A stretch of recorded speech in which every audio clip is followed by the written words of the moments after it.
Hi, I'm Debbie Matskin. Ever since I can remember, I've had the passion for cooking and the love for people. All kinds of food, all kinds of people. I discovered that there are no barriers when it comes to food. I travel, meet people, and cook with them. So come and join me on my culinary journey.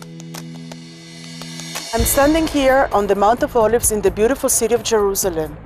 It stands to reason that this should be my first stop in the land of Israel, which is known as the land of milk and honey. And like the locals say, yalla, let's go and see. The market is usually the heart of every city, and a good place to start when you want to explore the local culinary culture. This market was set here over 100 years ago by Arab farmers that wanted to sell their wares to the Jewish people who lived in this neighborhood. This is how the Arabs grow most of their products, and they're living with us and around us, so we can use all their lovely products here. Great! What is your name? My name is Tali. Hi, I'm Debbie. Nice to Hi, meet Debbie. you. What is this? What do you think it is? I don't know. For me, it's like a zucchini. This is the cucumber. Originally, it's from Armenia. We call it here fakus. This is how the Arab... What do you call it? Fakus. Yeah. Now we must taste olive oil. You know, in Israel, we have a lot of olives here. Correct. But the best is our olive oil. I think we produce one of the best olive oil in the Mediterranean area. This one is the first press, one of the best. Can I try this? We must try it. Tell me, what is a typical Israeli breakfast? Today we have many. Okay. Some people can tell you that this is borekas, some people can tell you that it's... What is borekas? Borekas, it's a fillets dough stuffed with a Bulgarian cheese or a spinach, originally coming from the Balkans country. They have more than 100 varieties of halva. I'm giving you here to taste one of my favorites. This is a coffee. Now, I'm warning you, they call it a natural Viagra. Why? Because it's have a lot of coffee beans inside. I recommend you to start your morning with this. Give you a lot of energy. Viagra doesn't come close to this. This is so good. Manny Peyer is an Israeli wine expert and a very good friend of mine. I've met Manny several times during my travels around the world, where he shared with me his knowledge on wine. Here, on top of the beautiful Jerusalem hills, Manny wants to introduce me to one of the newest generation of award-winning wineries. Grand Vin du Castel, here in the mountains of Jerusalem. Oh. Wow. You know what? This reminds me of a very good Bordeaux. You are great, Debbie, you know? You just pointed out an historical problem of the Israeli wine. Because when the Jews came back to their land after an exile, as you know, of 2,000 years, it was the Baron Rothschild who sponsored them.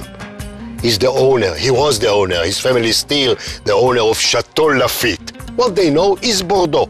Eventually, every great Israeli wine has a Bordeaux blend in its bottle. In this winery, less than 10 miles from Jerusalem, we are in the center of the Holy Land.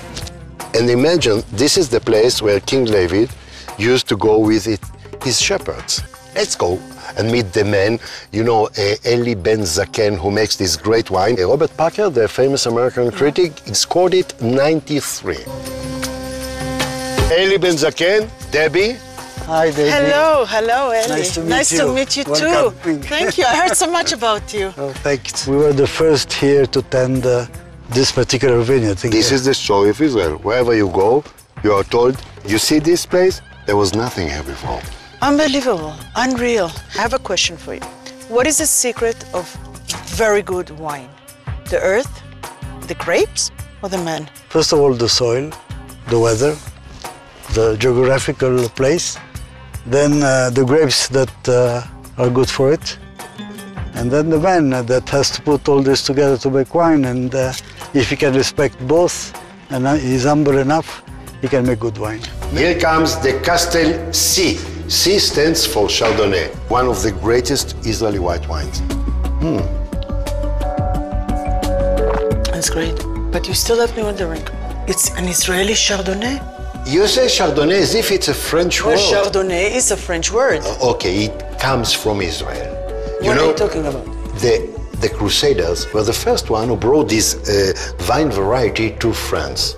And the French that are so proud of it now, they asked them, where did you bring it from? And they said, Jerusalem, the Porte de Dieu. Porte de Dieu, it's the gate of God. In Hebrew, Shar Adonai. Say? Shar Adonai. No, in French, Chardonnay. Chardonnay, Shar Adonai. Wow. I didn't know that.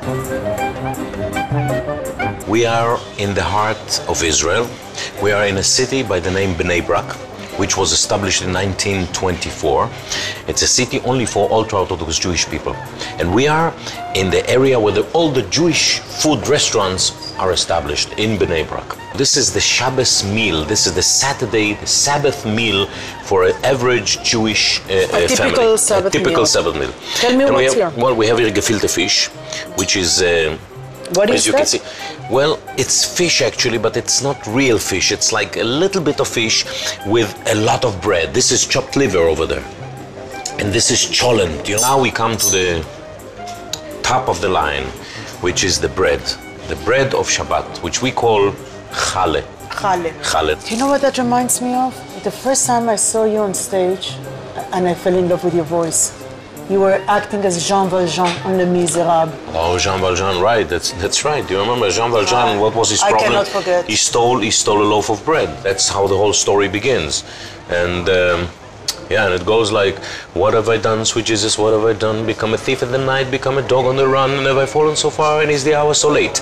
Nothing remains but the cry of my hate, the cries in the dark that nobody hears. Here where I stand at the turning of the years. If there's another way to go, I missed it 20 long years ago. My life was a war that could never be won. They gave me a number and murdered Valjean when they chained me and left me for dead, just for stealing a mouthful of bread. I heard about Jaffa, otherwise known as Jaffa in Arabic or Yaffo in Hebrew, because of the famous Jaffa oranges which were exported from this ancient port to all over the world. Today, this city is populated by Muslim, Christian, and Jewish people. I found myself strolling around its alleys, ancient and new, and was drawn into an amazing array of aromas.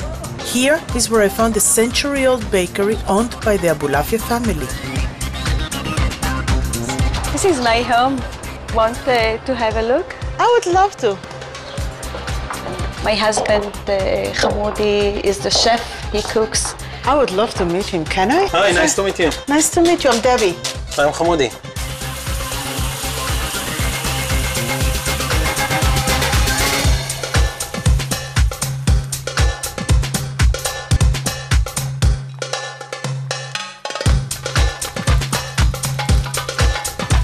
Cheers. Cheers. Thank you for having me. After such an amazing feast in Yaffo, I'm heading towards Tel Aviv, a city which thrives on its diverse culinary cuisine. I was invited by my friend Chef Shaul Ben Aderet to his newest restaurant, the Blue Rooster, where he serves his version of Israeli top gourmet food. Oh, this is good. This is harissa, you know, mix of garlic, red pepper, dry pepper, you know. We mix everything. Very A nice. little bit of the Moroccan flair. Yeah. It's hard to say what is real Israeli food. I don't know if it's eggplant on fire with china. I don't know if it's falafel, the Israeli food. Yeah.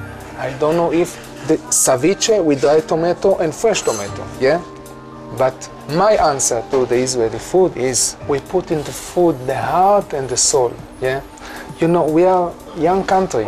Yeah. People come from all over the world, come from Morocco, from Egypt, come from Poland, come from everything, yeah, everywhere. And each one bring his own. The people. So that's the source of Israeli I food. think, yes. I realized it wasn't the different products or the geography of the country, but rather the people. That wonderful blend of Arabs, Christian, and Jews from all over the world that came together to make this special country. Thank you. And I hope to see you soon in a different country, other kitchen, beautiful people. Love you. Bye. Thank you.